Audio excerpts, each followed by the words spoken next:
Mariing kinokondena ng Imam Council of the Philippines ang nangyaring pambobomba sa Mindanao State University. Samantala may paliwanag naman ng AFP kung bakit walang dapat ikabahala ang publiko kasunod ng naturang pag-atake. May balitang A to Z exclusive si Kim Salinas.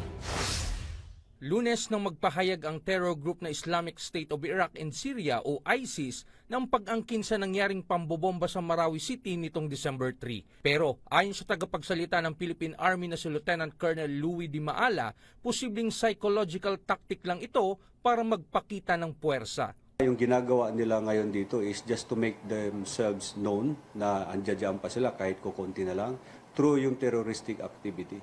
Kaya nga terroristic activity yan kasi yung psychological impact.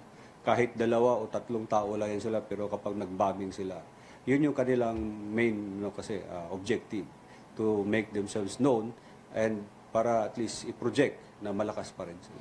Ayon sa AFP, ang ISIS Philippines ay binubuo ng mga kilalaring local terrorist sa bansa na nagmula sa southern part ng Pilipinas. ISIS Philippines is supported by the Abu Sayyaf Group, the Bangsamoro Islamic Freedom Fighters, and the Maoti Group. So sila yon. Kasama rin dito yung Ansar Khalifa Philippines. So those are the local terrorist groups. So with that, as Isnilon Hapilon as the Emir, kaya nabuo nila yung grupo diyan sa Southern Philippines. Pero paglilinaw ng militar, walang dapat ikabahala ang publiko dahil ito ay mga remnants na lang dahil yung parehong Maoti brothers namatay during the Marawi siege kasama ni Isnilon Hapilon. Mostly finance, supplies, and pati nga yung pagmamanage ng kanilang organization, yung terrorist organization. So sila nagpo-provide yung international group na yun.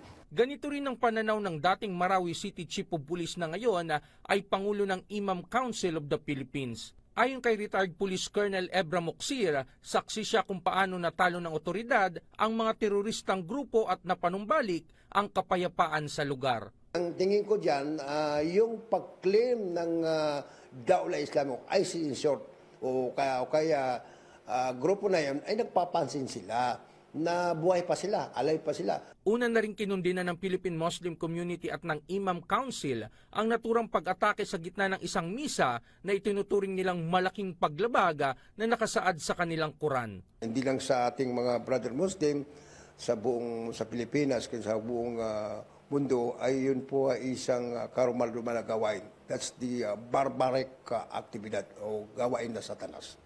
Umaasa rin silang hindi ito magiging dahilan ng sigalot sa pagitan ng mga Kristiyano at Muslim sa bansa. Hindi po magiging sinyalis yan, no? At dahil sa pag-ikting po yung strengthening ng yung dialogo between the Muslim and the Christian alike, hindi po magiging dahilan na magkaroon ng misunderstanding between the Christianity, between the Christian and the Muslim, no?